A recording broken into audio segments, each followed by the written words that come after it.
Hello friends, आपका स्वागत है आपके अपने यूट्यूब चैनल के ऊपर। और मैं बात करूंगा बाज़ारों के बारे में। और बाज़ारों में आज एक पॉजिटिव नोट के साथ शुरुआत करते हैं। और पॉजिटिव नोट के साथ शुरुआत ये है कि आज डॉलर जो है इंडेक्स की बात ना करते हुए आज हम क्रूड ऑयल की बात से शुरुआत करेंगे। तो क्रूड ऑयल का जो प्राइस है वो तकरीबन जो है $2.50 के आसपास नीचे आ गया है। तो हमारी जैसी इकोनॉमी के लिए कंफर्ट है। तो पहला पॉजिटिव जो है हमें यहाँ से जो है नज़र आता है। दूसरा पॉजिटिव है कि डाउ जोन्स आज तकरीबन 150 से 200 पॉइंट की तेज़ी के साथ काम कर रहा है।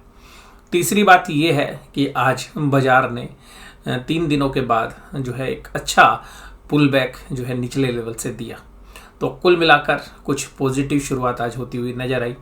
इसके अलावा जो है कुछ कंपनीज़ के जो रिजल्ट्स हैं वो भी अब हालांकि लास्ट में इतने अच्छे आते नहीं है, लेकिन कुछ जो नई आईपीओ में कुछ कंपनीज आई थी उनमें से आज लेटेंट व्यू के रिजल्ट्स आए। हालांकि मार्केट आवर्स के क्लोज होने से 2-3 मिनट पहले ही आए। तो आज जो है उसकी एक वीडियो इसके बाद मैं आपको जो है अल्फा मेंबरशिप के दौरान जो है उस कैटेगरी के अंदर जो है मैं उसका रिजल्ट एनालिसिस आज आपके साथ करता हुआ नजर आऊँगा। तो लेटेंट व्यू का रिजल्ट एनालिसिस जो है आज अल्फा मेंबरशिप में मैं आपके साथ शेयर करूँगा। तो कुल मिलाकर बाजार ने आज जो है एक चकमा दिया दोनों पार्टीज़ को, बुल्स को भी और बियर्स को भी। आज बुल्स और बियर्स कुछ अलग मूड में थे। और आज स्पेशली मैं बोलूँगा आज ट्रेडर्स के लिए, वो ट्रेडर्स जो जनरली स्टॉप लॉस के साथ काम करते हैं, चाहे वो बुल्स थे चाहे बियर्स थे, दोनों के स्टॉप लॉस आज ट्रिगर होते हुए नजर आए। तो आज इंडेक्स लेवल पर दोनों साइड जो है वोलेटिलिटी थी और इस तरीके से बाजार चल रहा था, कभी ऊपर कभी नीचे, कभी ऊपर कभी नीचे। तो कुल मिला के पता ही नहीं था कि भाई सब बाजार अब ऊपर जाएगा, 2 मिनट बाद ये नीचे जाएगा। और एक तरीके से वाइल्ड मूव आते हुए नजर आए। और ये ऐसा केवल और केवल जो है मशीन ट्रेड्स की वजह से हो रहा है, यानी कि जो एल्गो ट्रेड्स हैं उसकी वजह से आपको ऐसा देखने के लिए मिल रहा है। लेकिन आज का लो देखिएगा 17040, तकरीबन यहाँ पे एक 17,050 पर एक काफ़ी अच्छी जो है स्पोर्ट भी है। और इस स्पोर्ट से ही बाजार आज घूमता हुआ नजर आया। और उसके बाद देखिएगा 17,306, 17,306 और ये जो है हाई भी लगे। पर कुल मिलाकर आज सबसे खास बात ये है कि 3 दिनों के बाद आज निफ्टी काफ़ी निचले लेवल से एक रिकवर करके एक कंफर्ट देता हुआ नज़र आया। आज की कैंडल हालांकि एक हैंगिंग मैन पैटर्न है, नीचे से जो पुल बैक है उसको इंडिकेट कर रही है। तो जिस तरीके से एक हैमरिंग डाउन आज जो है सुबह हुई बाज़ारों के अंदर, उसके बाद एक अच्छा पुल बैक है। तो हो सकता है कि आपको एक टेम्परेरी बाउंस मिल जाए, लेकिन कुल मिलाकर मुझे पर्सनली ऐसा लगता है कि बाजार अभी इंतजार करने के मूड में है। परसों क्रेडिट पॉलिसी का ऐलान होगा, तो बाजार क्रेडिट पॉलिसी के बाद ही शायद किसी तरीके की डायरेक्शन लेता हुआ नजर आए। हालांकि बाजार के पास ये 17,050 और उसके 100 पॉइंट और नीचे अगर हम देखें तो 17,000 के आसपास के जो दायरे हैं, इन लेवल पर बाजार अगर एक बार कंसोलिडेट करके फिर ऊपर की तरफ जाएगा तो एक मूव जो है सस्टेनेबल हो सकता है। हो सकता है कि बाजार इस लेवल्स के आसपास एक बार कंसोलिडेट करने के लिए आए और फिर ऊपर के रास्ते या नीचे के रास्ते, जिधर भी रास्ते तय करने हैं, वो फिर अच्छे तरीके से कर पाएगा। तो यहाँ पे एक अच्छा सा बेस है। अगर आप निफ्टी के लेवल को भी देखेंगे तो देखिएगा 17,000 को हमें लगता है कि रिस्पेक्ट करने के लिए बाजार जो है तीसरी बार भी आएगा। एक ही ऐसा दायरा था जब एक कैंडल आपको जो है नज़र आई थी जो है दिसंबर के महीने में, जब सब लोग बोल रहे थे कि जो है FIIs छुट्टी पे हैं और वो क्रिसमस की छुट्टी पे गए, तब ऐसा सीन देखने के लिए मिला था।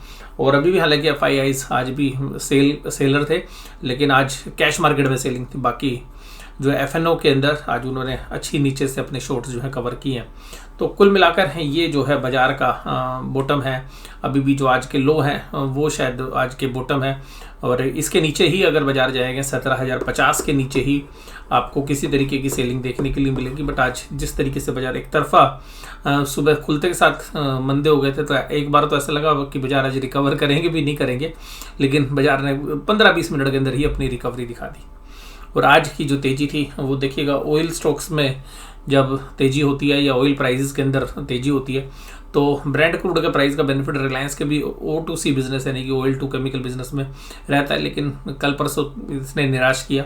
आज बजाज फाइनेंस और बजाज फिनसर्व जो है दोनों तेज़ी में थे, क्योंकि बाजार में ये भी खबरें हैं कि RBI शायद क्रेडिट कार्ड जो है NBFCs को अलाउ कर दे, तो उस फ्रंट पे भी आप देख सकते हैं। उसके अलावा ICICI भी 2-3 दिन से लगातार गिरावट के साथ काम कर रहा था। आज ICICI बैंक में भी एक अच्छा पुल बैक देखने के लिए मिला। उसके बाद देखिएगा टाटा स्टील 4.98, तो यहाँ से तेज़ी थी। टीसीएस ने आज निराश किया, टीसीएस 3743 पर क्लोज हुआ माइनस में। एचडीएफसी बैंक कल 1480 के लेवल तोड़ने के बाद अभी देखिएगा एक निचले लेवल्स पर भी आज टच करते हुए नजर आया, लेकिन निचले लेवल से काफ़ी अच्छी रिकवरी आई। एचडीएफसी, ओएनजीसी और आईओसी जैसे शेयर्स में जो है कमजोरी थी। हालांकि देखिए ओएनजीसी के लिए भी क्रूड ऑयल का प्राइस बढ़ना जो है फेवरेबल होता है, लेकिन फिर भी आज जो है माइनस में था। एडवांस डिक्लाइन रेशो देखिएगा, अब ये जो है ब्रॉडर मार्केट थोड़ा सा परेशान कर रही है। एडवांस डिक्लाइन रेशो आपको क्या इंडिकेट कर रही है? एडवांस डिक्लाइन रेशो कह रही है कि देखिएगा जी, मैं जो है अभी थोड़ी सी आपको निराश करती हूँ, यानी कि जो अब ब्रॉडली जो शेयर्स हैं, मोटा मोटी ब्रॉडर मार्केट में जो शेयर्स हैं वो माइनस वाले जो है आज ज़्यादा थे, और इस तरीके से थोड़ा सा जो है प्रेशर जो है मार्केट में रहता है। और जनरली जो रिटेल इन्वेस्टर्स हैं उनके लिए शायद ये जो है ये ज़्यादा दुखदायी होता है, क्योंकि पोर्टफोलियो ज़्यादातर शेयर जो माइनस में होते हैं, तो जो रिटेल इन्वेस्टर्स हैं उनके पोर्टफोलियो माइनस में ही नजर आते हैं। उसके बाद आज टाटा स्टील के अंदर दम था, जो 3% की तेज़ी के साथ काम कर रहा था। डिवीज़ लैब में तकरीबन 2% की तेज़ी थी। बजाज फाइनेंस, बजाज फिनसर्व में तेज़ी थी, रिलायंस इंडस्ट्रीज़ में, सिप्ला में, तो इन्हीं की बदौलत जो है बाजार को आप आज पॉजिटिव देख पाए। गिरावट कहाँ पे थी? ONGC, Power Grid, Indian Oil, SBI, Tata Consumer, TCS, Kotak Mahindra Bank, Tech Mahindra, UltraTech, Coal India, Eicher Motors, ये सब कमजोरी के साथ काम कर रहे थे। निफ्टी बैंक, आपका प्यारा निफ्टी बैंक देखिएगा 37319 ये लो लगे हैं, ये 11 बजे और लो लगा दिया। एक तरफा स्लाइड, बाजार खुलते के साथ एक बार बाजार नीचे आया, पुल बैक किया, और बाजार आज ओपन हुए थे बहुत बढ़िया 38176 पे, कल की क्लोजिंग से तकरीबन 200 पॉइंट ऊपर। क्योंकि अगर कल की क्लोजिंग देखें तो 37995 पे थी, तो तकरीबन 180 पॉइंट है, तो जिसको मैंने तकरीबन 200 पॉइंट बोला है। तो यहाँ पे देखिएगा ओपनिंग हुई, उसके बाद 3822 के हाई भी लगाता है, उसके बाद देखिएगा बाजार नीचे, उसके बाद देखिएगा 1 बजे के आसपास तक जो है एक बार नीचे कंसोलिडेट करके पुल बैक करता है, और ये जो नीचे की गिरावट थी उसके बाद जो बाजार लगातार जो है ऊपर की तरफ और 37,900 तक आता है, फिर नीचे की तरफ जाता है, फिर यहाँ कंसोलिडेट करता है, और लास्ट में 38,000 को भी क्रॉस करके 38,100 के ऊपर जो है निफ्टी 3 बजे के बाद काम करना शुरू करता है। लेकिन लास्ट के 5 मिनट में फिर सेलिंग आती है और बैंक निफ्टी जो है 38,000 के नीचे काम करता है। हालांकि फाइनल क्लोजिंग क्योंकि एडजस्टेड फिगर होता है आधे घंटे के, इसलिए 38,028 पर निफ्टी बैंक ने क्लोज दिया। निफ्टी बैंक आज बहुत ही वोलेटाइल था, दोनों साइड के मूव दे रहा था, तभी मैं आपको बोल रहा हूँ कि स्टॉप लॉस वालों की आज कोई खैर नहीं थी। और चाहे मंदी हो या तेजी हो, जहाँ पर भी आप माल खरीद कर या बेच कर स्टॉप लॉस लगाओगे, स्टॉप लॉस ट्रिगर होने लग रहे थे। और ये देखिएगा यहाँ पे जो पैटर्न की बात हम कर रहे थे आपके साथ, तो इसका जो एम पैटर्न है इसका कंप्लीशन हो जाएगा।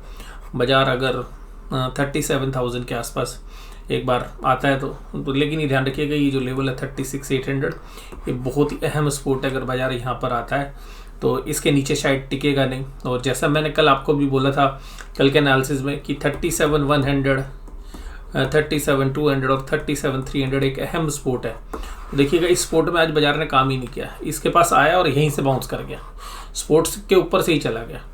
तब हमें पता चल गया था कि हाँ अब बाजार सपोर्ट से घूमा है तो 300-400 पॉइंट तो घूमेगा, लेकिन बाजार देखिएगा वहाँ से 300-400 नहीं पूरे 700-800 पॉइंट जो है नीचे से ऊपर मूव किया है। तो ये निफ्टी बैंक के अंदर एक पॉजिटिव था। और ये सारा करामात हुआ कहाँ से? ये हुआ आईसीआईसी बैंक से और एक्सिस बैंक से, इन दोनों ने जो है अच्छा पुल बैक किया। कल मैंने आपकी चर्चा में एक बात जो है शामिल की थी कि मैंने कहा था कि अच्छे रिजल्ट के बावजूद भी एसबीआई में वीकनेस हो सकती है, और हो सकता है कि मुझे अभी एक्सिस बैंक में भी लगता है कि महीने का जब तक एंड होगा, महीने के एंड तक हो सकता है कि जब तक एक्सपायरी में जाए तब एक बार लास्ट वीक में शायद इसमें सेलिंग आए, या हो सकता है कि बाजार अभी क्रेडिट पॉलिसी का इंतजार कर रहा है। क्रेडिट पॉलिसी में रेट ऑफ इंटरेस्ट बढ़ने के चांसेस मुझे पता नहीं क्यों नहीं लग रहे, वो बताता हूँ। देखिएगा सरकार सबसे ज़्यादा पैसा उधार लेने वाली है, सरकार का इनडायरेक्टली आज की डेट में एमपीसी के माध्यम से कंट्रोल है। सरकार बिल्कुल नहीं चाहेगी कि रेट ऑफ इंटरेस्ट बढ़े, रेट ऑफ इंटरेस्ट नहीं बढ़ेंगे बाजार एक बार ऊपर आएगा। निफ्टी बैंक शायद आउट परफॉर्म भी करे, लेकिन उस स्थिति में ध्यान रखिएगा वो शॉर्ट लिव्ड रैली होगी, क्योंकि अगर बाजार में इनहेरेंट इन्फ्लेशन बढ़ रही है जो कि पूरे वर्ल्ड वाइड है, तो हम भी उससे छूते नहीं हैं। बाद में सरकार को फिर ज़्यादा बढ़ाना पड़ेगा 2-3 महीने बाद। तो कुल मिलाकर वो चैलेंजेस दूसरे फ्रंट पे होंगे। अगर हम रेट ऑफ इंटरेस्ट नहीं बढ़ाते तो फिर डॉलर के ऊपर मार हो सकती है, और ये जो है, क्योंकि डॉलर रुपये की इक्वेशन भी बिगड़ सकती है। तो कुल मिला के सरकार, मुझे तो अभी लग रहा है कि सरकार रेट ऑफ इंटरेस्ट नहीं बढ़ाएगी। लेकिन अगर सरकार रेट ऑफ इंटरेस्ट नहीं बढ़ाएगी तो बाहर से पैसा भी थोड़ा सा कम आएगा, क्योंकि जब रेट ऑफ इंटरेस्ट नहीं बढ़ेंगे तो जो बॉन्ड मार्केट है उसमें इंडिया में पैसा आएगा नहीं, तो वो भी एक गवर्नमेंट के लिए चैलेंज है। तो वो डॉलर रुपये की इक्वेशन बिगड़ सकती है। तो उन सब पैरामीटर्स को देखते हुए अभी मुझे पर्सनली ऐसा लग रहा है कि शायद सरकार रेट ऑफ इंटरेस्ट ना बढ़ाए, यानी कि आरबीआई रेट ऑफ इंटरेस्ट ना बढ़ाए। और अगर रेट ऑफ इंटरेस्ट बढ़ गए तो देखिएगा एक बार तो रिएक्शन आएगा नेगेटिव, एक बार तो आएगा नेगेटिव। और क्योंकि 0.25% के अगर रेट ऑफ इंटरेस्ट बढ़ते हैं, अगर 25 बेसिक पॉइंट, तो वो शायद हमें लगता है डिस्काउंट हो गए, क्योंकि बैंकों ने भी अपने बैंक के एफडी के रेट बढ़ा दिए हैं। तो हो सकता है कि उतना बढ़ भी जाए, तो हो सकता है कि एक बार रिएक्शन दे नीचे का, लेकिन 0.25 से ज़्यादा असर नहीं पड़ेगा बाजार में। बल्कि 0.25 तक अगर एक बार बाजार नीचे जाएगा तो शायद बाजार इसको डिस्काउंट करने की कोशिश करेगा। हो सकता है 500-700 पॉइंट आपको जो है बैंक निफ्टी नीचे चला जाए, या 1000-500-700 तो आज ही चला गया, तो हो सकता है 1000 तक भी चला जाए, 1500 भी चला जाए। लेकिन जो मैंने आज लेवल बताया 36,800 शायद उसको रिस्पेक्ट करे अगर रेट ऑफ इंटरेस्ट बढ़ते भी है। नहीं बढ़ेगा तो ऊपर की तरफ जो है एक मूव कर सकता है, लेकिन वो मूव भी मुझे सस्टेनेबल मूव नहीं लगता है, क्योंकि बाजार अभी इंतजार करने के मूड में, क्योंकि रिजल्ट इस बार मिले जुले थे। किस तरीके के घटनाक्रम है आगे, क्योंकि अगले महीने यूपी इलेक्शन के भी रिजल्ट आने हैं, तो बाजार शायद उस रिजल्ट आने से पहले कोई बड़ी उठापटक शायद ना करे, क्योंकि अगर वहाँ पर अगर कोई नेगेटिव रिजल्ट आ गया फिर जो दिक्कत हो गई तो फिर बाजार में जबरदस्त वोलेटिलिटी क्रिएट हो सकती है। और अभी मुझे पर्सनली ऐसा लगता है कि इस तरीके की जो वोलेटिलिटी है जो आजकल में चल रही है, ये वास्तव में क्रेडिट पॉलिसी के इंतजार में ज़्यादा हो रही है। और शायद बड़े प्लेयर चाह रहे हैं कि इस वोलेटिलिटी को करके ना ऑप्शंस के प्रीमियम बढ़ा दिए जाएं। जैसे बजट में ऑप्शंस के प्रीमियम बढ़ाकर बहुत अच्छा पैसा जो है ऑप्शन सेलर ने कमाया होगा, चाहे किसी भी साइड बेचा होगा उन्होंने। हालांकि जो जिन्होंने पुट बेची होंगी उन्होंने बहुत अच्छे प्रॉफिट कमाए होंगे, कोल के जो सेलर्स हैं वो शायद थोड़ा ट्रैप भी हो गए, लेकिन फिर भी जो जिन्होंने दोनों साइड से ऑप्शंस बेची थी उन्होंने बजट के दौरान भी जो है अच्छे पैसे ही बनाए होंगे, क्योंकि ऑप्शंस के प्रीमियम बहुत ज़्यादा थे। तो बाजार हो सकता है कि कल आपको ऑप्शन प्रीमियम का डिके ना मिले, यानी कि उनकी वैल्यू इतनी कम ना हो, क्योंकि परसों जब क्रेडिट पॉलिसी आएगी तो उस दिन एक इवेंट की वजह से जो है प्रीमियम आपको घटते हुए नजर ना आए, और थर्सडे को ही जो है ऑप्शन प्रीमियम का डिके हो। आज जो तेजी थी वो एक्सिस बैंक ने होल्ड किया, लेकिन आज आप एक्सिस बैंक का लो देखिएगा 776, नीचे से पुल बैक हुआ है। अगर आईसीआईसीआई बैंक देखिएगा 774 से 792, तो दोनों के पुल बैक से जो है निफ्टी बैंक चला है। वहीं पर अगर एचडीएफसी बैंक में देखेंगे तो इसने भी पुल बैक किया है और तकरीबन 15 रुपये का पुल बैक है। इसी तरीके से कोटक महिंद्रा बैंक ने तो देखिएगा 1800 तक के लेवल तोड़ दिए थे और 1800 को 1815 पे क्लोजिंग दी है। तो सारे ही बैंकों ने पुल बैक में साथ दिया। एसबीआई की जैसे मैं कल चर्चा कर रहा था, एसबीआई ने भी पुल बैक किया, लेकिन एसबीआई नेगेटिव ही बंद हुआ फिर भी हाल फिलहाल अगर जो चीज़ हम देखें तो। कुल मिलाकर बैंकिंग स्टॉक्स में देखिएगा मेरा व्यू, रिजल्ट्स इस बार ठीक थे, तो मेरा बैंकिंग स्टॉक्स में एक न्यूट्रल व्यू है। मैं ये नहीं कहूँगा कि नेगेटिव है, लेकिन फिर भी अगर रेट ऑफ इंटरेस्ट बढ़ेंगे तो देखिएगा बैंक निफ्टी पर एक नेगेटिव इम्पैक्ट पड़ सकता है। पॉजिटिव इनके पास रिजल्ट्स है, अब वो रिजल्ट्स अगले क्वार्टर में पास ऑन होंगे नहीं होंगे, क्योंकि जो रिजल्ट अच्छे आए हैं उसमें एक रीज़न ये भी था कि जिस क्वार्टर के रिजल्ट आए वो फेस्टिवल सीजन था, और फेस्टिवल सीजन में जो है लोन ग्रोथ काफ़ी अच्छी रहती है बैंकों की, तो बहुत सारे जो प्रोडक्ट्स हैं वो ईएमआई पे जो है रिटेल सेगमेंट में जनरली बहुत ज़्यादा फाइनेंस होते हैं, तो वो भी एक बेनिफिट था। तो कुल मिला के बैंकों के ऊपर भी न्यूट्रल रहा है, ना मैं पॉजिटिव हूँ ना मैं नेगेटिव हूँ, बट कुल मिलाकर स्लाइटली अगर हम बात करें, अगर रेट ऑफ इंटरेस्ट बढ़ते हैं तो थोड़ा सा बेरिश व्यू ही जो है रख के जो है हमें चलना चाहिए इस समय पर भी। और जहाँ पर एफआईआईज़ के डेटा को अगर हम देखें तो एफआईआईज़ के डेटा जो है लगातार निराश कर रहे हैं। आज भी देखिएगा 1967 करोड़ की सेलिंग कर दी, और अगर आज डीआईआईज़ भी सेलर होते कल की तरह तो कहानी फिर बदल जाती, लेकिन आज डीआईआईज़ बायर थे। तो डीआईआईज़ भी देखिएगा बहुत ज़्यादा जो है बाय कर चुके हैं। अभी जब बाजार ऊपर जाएगा तो होगा क्या, डीआईआईज़ अपनी पोजीशन हल्की करेंगे। एफआईआईज़ लगातार बेच रहे हैं, तो अगर एफआईआईज़ खरीदना भी शुरू करेंगे तो डीआईआईज़ बेचना शुरू कर देंगे। तो कुल मिलाकर बाजारों पे जो है अभी हमें स्पेशली अलर्ट व्यू है, क्योंकि बहुत सारी small cap mid cap companies पर हमारा अलर्ट व्यू है, क्योंकि वहाँ पर वैल्यूएशन बहुत ज़्यादा स्ट्रेच है। इंडेक्स लेवल पर शायद जो है ज़्यादा हमें पेन नहीं लगता, लेकिन फिर भी 2 से लेके 5% तक का डाउनफॉल देखिए इंडेक्स लेवल में अभी भी आ सकता है। बेशक से ये जो लेवल्स हैं अभी जो, क्योंकि हम 18,600 से जो टूटते हुए आए हैं तो करीबन हम 1400 पॉइंट की करेक्शन दे चुके हैं, लेकिन फिर भी बाजार के अंदर रेट ऑफ इंटरेस्ट एक मेजर इम्पैक्ट डाल सकता है। और अगर 0.25 बढ़ता है तो नॉर्मल है बाजार शायद थोड़ा सा नीचे जाके उसको डिस्काउंट कर लेगा, नहीं बढ़ता है तो बाजार ऊपर जाके फिर यहीं पे न्यूट्रलाइज होता हुआ नजर आएगा। तो ऊपर के भी बहुत ज़्यादा संभावना नहीं लग रही, हमें लग रहा है कि बाजार अभी कंसोलिडेशन के मूड में ही रहेगा और दोनों साइड के मूव जो है इंट्राडे बेसिस पे आते रहेंगे, लेकिन ना ही बहुत ज़्यादा तेजी और ना ही बहुत ज़्यादा मंदी, ये जो है मुझे लगता है पर्सनली ऐसा रहने वाला है। और यहाँ पर देखिएगा FIIs लगातार जो है सेलर, और इस महीने में भी देखिएगा 7195 करोड़ का माल बेच चुके हैं। उसके बाद देखिएगा आज 426 करोड़ की जो है इन्होंने इंडेक्स फ्यूचर्स के अंदर अपनी शॉर्ट कवरिंग कर ली। कल इन्होंने इंडेक्स फ्यूचर बेचे थे, आज 426 खरीद लिए। अभी भी इंडेक्स फ्यूचर्स में इनकी लॉन्ग पोजीशंस हैं। आज इंडेक्स की ऑप्शंस भी ये खरीद के गए हैं, कल भी खरीद के गए, तो इंडेक्स ऑप्शंस जो है ये बाय कर रहे हैं। इसके अलावा अगर स्टॉक फ्यूचर्स में देखें तो स्टॉक फ्यूचर्स में भी इन्होंने आज कवरिंग की अपनी शॉर्ट कवरिंग, तो स्टॉक फ्यूचर्स भी देखिएगा इनके पास शॉर्ट पोजीशन नहीं है। तो इसका मतलब है कि HNI इन्वेस्टर्स जो है हमारे जो प्रोप्राइटरी अकाउंट्स में है या DIs FIIs को शायद अब ज़्यादा फंसा नहीं सकते, क्योंकि उनके पास सब स्टॉक फ्यूचर्स में या बाकी जगह शॉर्ट्स पोजीशन ज़्यादा है नहीं। क्योंकि जब इनके शॉर्ट्स होते हैं तो शायद हमारे जो रिटेल इन्वेस्टर्स जो प्रोप्राइटरी अकाउंट्स हैं यानी कि जो HNI इन्वेस्टर्स हैं या जो हमारे डोमेस्टिक्स हैं वो इनको फंसाने की कोशिश कर जाते हैं कि भाई ठीक है तुम माल बेच रहे हो लेकिन हम कैश में खरीद गए, तुमने जो इंडेक्स या स्टॉक शॉर्ट्स कर रखे तो वहाँ पर परेशान कर सकते हैं। तो ऐसी स्थिति है नहीं, तो बाजार वोलेटाइल जो है दौर में चल रहा है। वोलेटिलिटी शायद मुझे लग रहा है कल भी रहेगी और वाइल्ड मूव जो है कल भी आते हुए आपको नजर आएंगे। इंडेक्स ऑप्शंस में भी देखेंगे तो पुट कॉल रेशो जो है कोई पुट लिखने के लिए तैयार नहीं, तो पुट राइटर डरे हुए हैं कि उन्होंने पुट लिखी और बाजार कहीं गिर ना जाए। और इसी तरीके से बैंक निफ्टी में पुट कॉल रेशो 0.557 और किस तरीके से इंडेक्स की मूवमेंट के साथ पुट कॉल रेशो काम कर रही थी ये भी आप देख सकते हैं। तो ये पुट कॉल रेशोज जो है, हालांकि बाजार जब ऊपर आते हैं तो पुट कॉल रेशो थोड़ी सी कंफर्टेबल हो रही है, लेकिन बाजार नीचे जाते हैं तो पुट कॉल रेशो भी साथ साथ जो है गिर रही है। ऑप्शन चेन की अगर डेटा की बात करें, ऑप्शन चेन में 17,300 पे जब बस 1,04,000 कॉन्ट्रैक्ट लिखे हुए हैं और यही मेरे को मेजर रेजिस्टेंस लगता है।